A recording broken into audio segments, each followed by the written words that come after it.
जी बहुत अच्छा लग रहा है जब ये कह रहे हैं कांग्रेस के नेता यूपीए 2 आपकी करीब करीब 10 साल से आपकी सरकार है। बहुत अच्छा लग रहा है। संतोष जी आपके पास आऊंगा। बहुत अच्छा लग रहा है भक्तचरण दास जी कि देश भ्रष्टाचार से तंग है, भ्रष्टाचार खत्म हो जाए। लेकिन जब अतीत में हम देखते हैं तमाम मंत्रियों का जेल जाते हुए जेल परिक्रमा, यूपीए के मंत्री, राज्यों में मंत्री, मुख्यमंत्री और तमाम ब्यूरोक्रेट्स, तो लगता है इसके लिए जिम्मेवार कौन है? आज नेता वही बात जब कहते हैं कि भ्रष्टाचार मुक्त भारत हो, तो लगता है ये बनाया किसने भ्रष्टाचार युक्त भारत? भक्तचरण दास जी आपसे पूछूंगा, उससे पहले कुमार विश्वास। अजीत जी जो जैसा जी चलिए आप अपनी बात कहिए जी संक्षिप्त।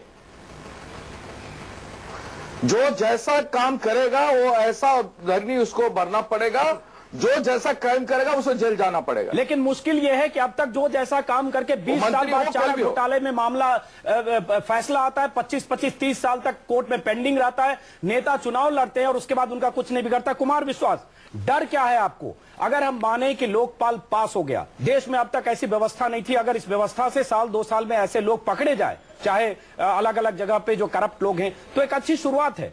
तो एक शुरुआत के तौर पर क्यों न देखा जाए कि एक शुरुआत हुई, जब फेल होगी 1 साल बाद फिर इसका विश्लेषण किया जाए कि ये सही नहीं था और इसमें बदलाव की जरूरत है। कुमार विश्वास। हेलो। नहीं, बिल्कुल कोई डर नहीं है। और बल्कि मुझे लगता है कि पिछले 3 साल पहले जब कपिल सिब्बल जी पहली बार ड्राफ्ट दिखा रहे थे, उसका 18वां ड्राफ्ट था जो रामलीला मैदान में आया था, वो लगभग यही ड्राफ्ट था जो आज है।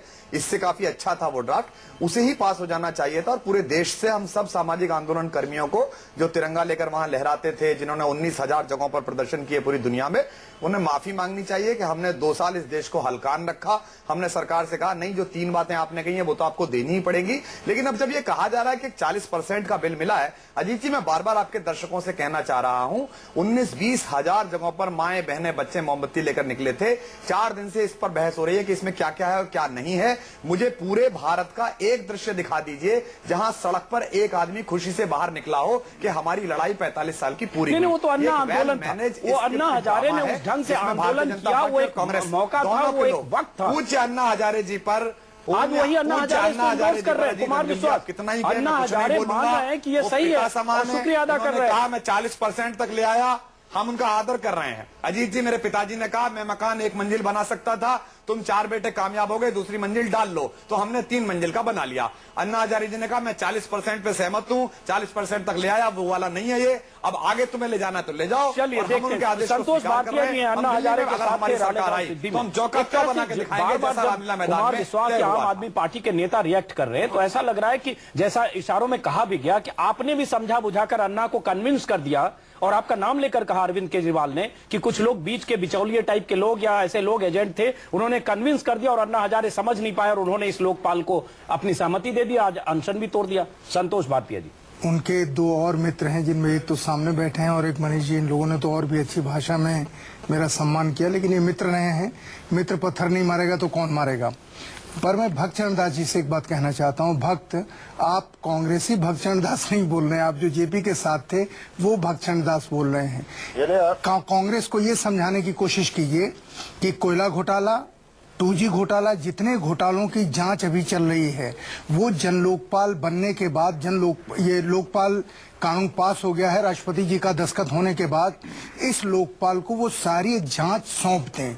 ये एक तो अपनी पार्टी को समझाएंगे तो आपका फायदा होगा, नंबर 1। नंबर 2, अन्ना हजारे के बारे में कुछ भी कहने से आम आदमी पार्टी को कितना फायदा होगा, ये इन लोगों ने कुछ आकलन किया होगा।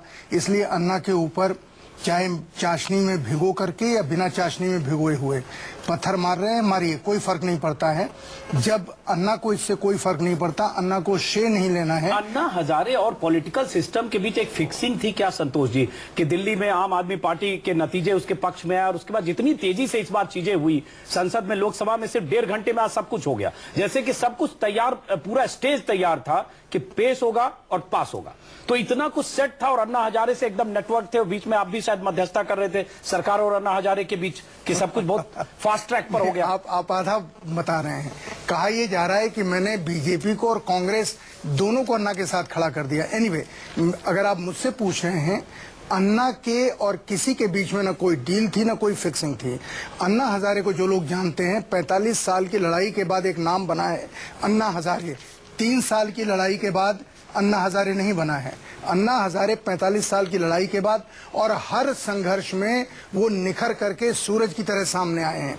अन्ना अपना फैसला खुद, कुमार विश्वास जैसे कह रहे हैं कि लोगों में खुशी नहीं है। अजित, वो कुमार जाने और किन लोगों के बारे में वो कह रहे हैं वो जाने। अभी आपने बहुत साफ कहा आंदोलन भक्त चरण दास ने किया है, वो बताएंगे कि लोगों के बीच की खुशी और समझौते आंदोलन को लेकर के जो मांगे मानी जाती है, नेगोशिएशंस कैसे होते हैं। अब इसलिए मैं कह रहा हूं कि मैं उसके ऊपर जाता ही नहीं। मेरा सिर्फ एक आधे मिनट में ये कहना है, अन्ना को न कोई फिक्स कर सकता है, न अन्ना को कोई समझा सकता है। और अगर कोई अन्ना को समझा सकता था तो वही लोग समझा या बरगला सकते थे जो अन्ना के साथ पिछले 3 साल से होने का दावा कर रहे थे। जब अन्ना ने उनकी बात उस समय नहीं मानी तो आज अन्ना किसकी बात मानेंगे? तो ऐसा लग रहा है संतोष जी, जैसे ही अन्ना आपसे दूर हुए, आप मतलब केजरीवाल से दूर हुए, वैसे जल्दी जल्दी कन्विंस होने लगे। पहले भी कहा जा रहा था कि रामलीला मैदान में जब विलासराव देशमुख गए थे उनसे चिट्ठी लेकर, तब भी कांग्रेस चाहती थी और अन्ना शायद कुछ सॉफ्ट थे, लेकिन केजरीवाल एंड टीम नहीं चाहती थी कि अन्ना फ्लेक्सिबल है। और आज आप जैसे लोग हैं जिन्होंने अन्ना को फ्लेक्सिबल बना दिया। नहीं, मैंने नहीं बनाया, लेकिन अन्ना अगर फ्लेक्सिबल होते तो जिस दिन आम आदमी पार्टी बनी थी उस दिन अन्ना आम आदमी पार्टी के समर्थक बन गए होते। अन्ना अपना फैसला खुद लेते हैं, अन्ना किसी के कहने से फैसला नहीं लेते। और जिसको भी ये भ्रम है कि अन्ना किसी के कहने से फैसला लेते हैं, रालेगांव का रास्ता खुला है पूना से होकर के जाने का, समझाने का रास्ता खुला। अन्ना की तलखी भी देखी जब गोपाल राय को उन्होंने असहमति जताने पर गांव से बाहर जाने को कहा। लेकिन कुमार विश्वास संक्षिप्त, उसके बाद वाईपी सिंह के पास जाऊंगा। कुमार विश्वास, जवाब दीजिए आप।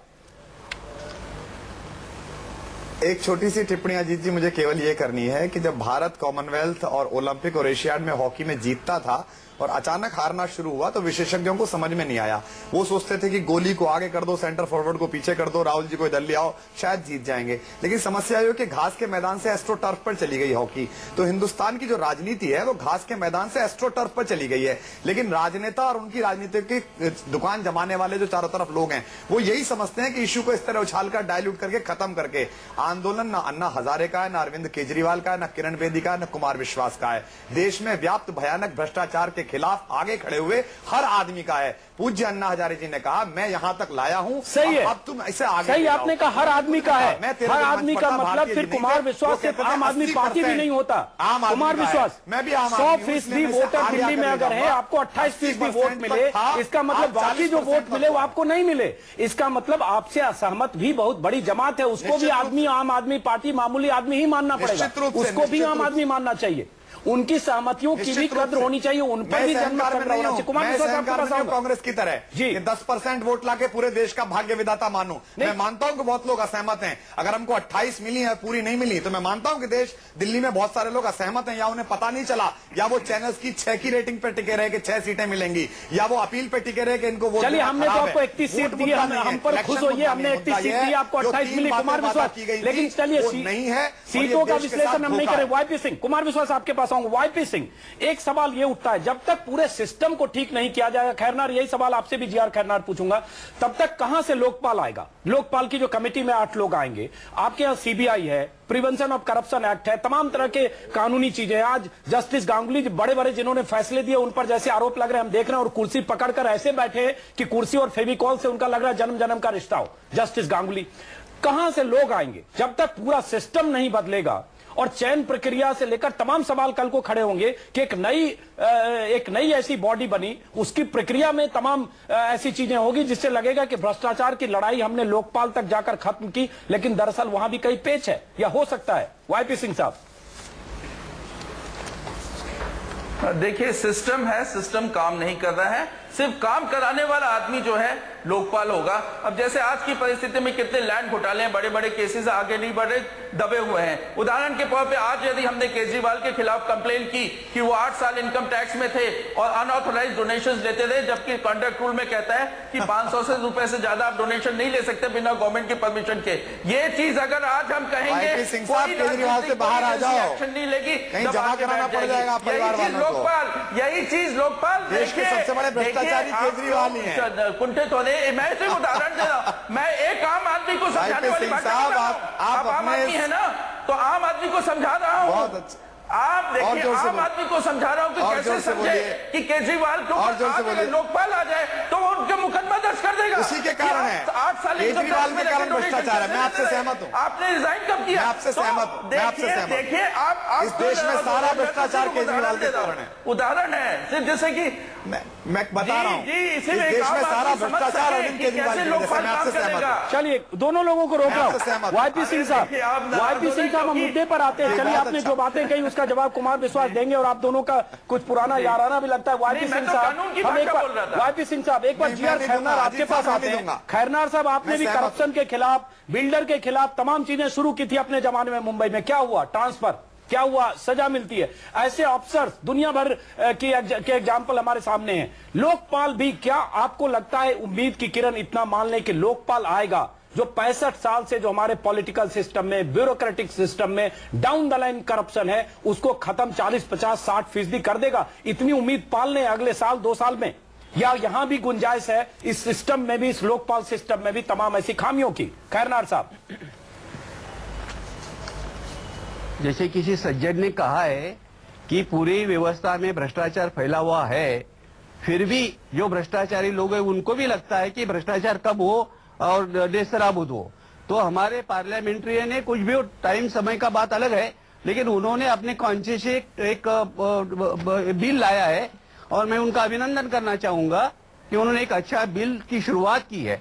अगर इसमें कमियां है तो धीरे धीरे यह सुधारी जा सकती है, लेकिन इसकी जरूरत थी, वो आया है।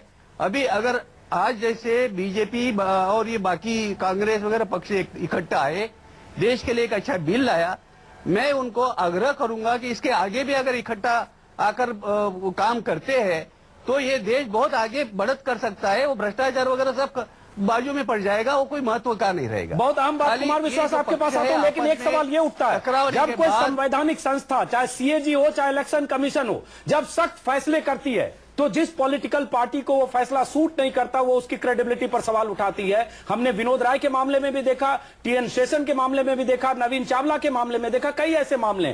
तो सवाल उठता है, कल को लोकपाल 10 पॉलिटिकल पर्सनालिटी को, नेताओं को लोकपाल कार्रवाई करेगी, उनके खिलाफ लोकपाल करेगा, या नौकरशाहों के खिलाफ, तो फिर यही दूसरी पॉलिटिकल पार्टी कहेगी कि हाँ कुछ घालमेल है और ये बाइज्ड है। ये भी एक खतरा है। गणेश सिंह जी, क्या गारंटी है कि कल को पॉलिटिकल सिस्टम लोकपाल पर किसी तरह की टीका टिप्पणी और कीचड़ उछालने से बचेगा? जैसे आपने आज लोकपाल को बनाने के लिए आप सब एक साथ गलबहियां करके दोनों सदनों में साथ थे, बीजेपी और कांग्रेस। गणेश सिंह, देखिए, लोकपाल को पहले जमीन पे उतरने दीजिए, इसके बाद उसके बारे में टिप्पणी करिए। मेरा ये कहना है कि अगर संसद तो रहने वाली है ना, अगर कहीं कोई कमी होगी, उस कमी को दूर करने के लिए फिर से अमेंडमेंट आ सकते हैं, संशोधन हो सकता है, उसमें और प्रभावी कानून बनाए जा सकते हैं। एक शुरुआत देश में एक अच्छी हुई है, निश्चित तौर पर भ्रष्टाचार से लोगों को